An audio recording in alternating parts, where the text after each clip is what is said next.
Lettre 135 à Céline. Le 15 août 1892. Ma Céline chérie, je ne puis laisser partir la lettre sans y joindre un petit mot.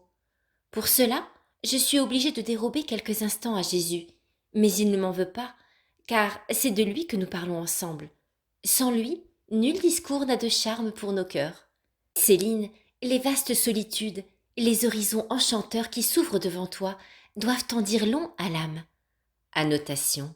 Céline est en vacances à la campagne avec son père et les Guérins, dans leur propriété de la Musse, près d'Évreux.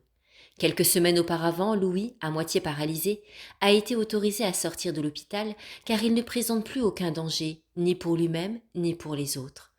Il est pris en charge par Céline, aidé d'un couple de domestiques et des Guérins.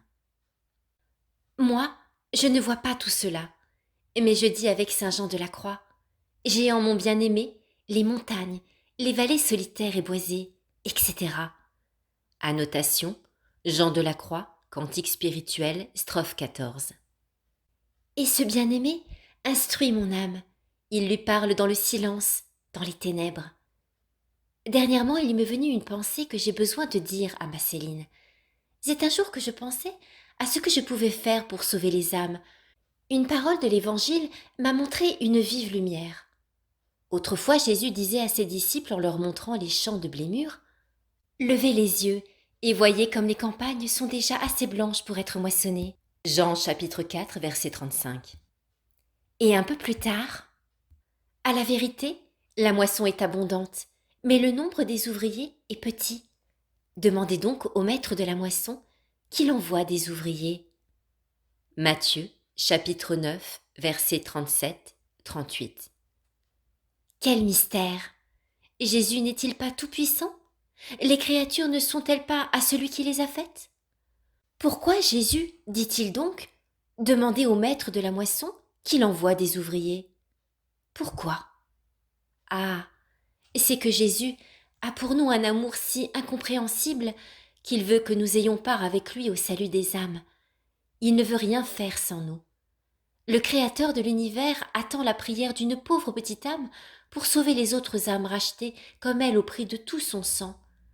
Notre vocation à nous, ce n'est pas d'aller moissonner dans les champs de blé mûr. Jésus ne nous dit pas « baissez les yeux, regardez les campagnes et allez les moissonner ». Notre mission est encore plus sublime. Voici les paroles de notre Jésus. Levez les yeux et voyez. Voyez comme dans mon ciel, il y a des places vides. C'est à vous de les remplir. Vous êtes mes Moïse, priant sur la montagne. Annotation, Exode, chapitre 17, versets 8 à 13. Moïse priait sur la montagne, les mains levées vers le ciel, pendant que l'armée d'Israël combattait dans la plaine. Quand il baissait les mains, Israël perdait. Quand il les relevait, Israël gagnait. Thérèse, qui se considère comme l'apôtre des apôtres par sa prière, aime beaucoup ce récit. Vous êtes mes Moïse, priant sur la montagne. Demandez-moi des ouvriers et j'en enverrai. Je n'attends qu'une prière, un soupir de votre cœur. L'apostolat de la prière n'est-il pas pour ainsi dire plus élevé que celui de la parole? Notre mission de carmélite est de former des ouvriers évangéliques qui sauveront des milliers d'âmes dont nous serons les mères. Céline, si ce n'est pas les paroles mêmes de Jésus, qui oserait y croire? Je trouve que notre part est bien belle. Qu'avons-nous à envier aux prêtres? Que je voudrais pouvoir te dire tout ce que je pense, mais le temps me manque. Comprends tout ce que je ne puis t'écrire. PS. Le jour de la fête de Jeanne, souhaite-la lui pour nous avec un petit bouquet.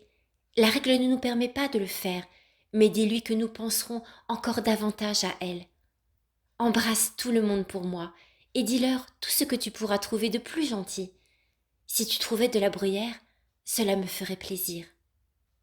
Ta petite Thérèse de l'Enfant Jésus.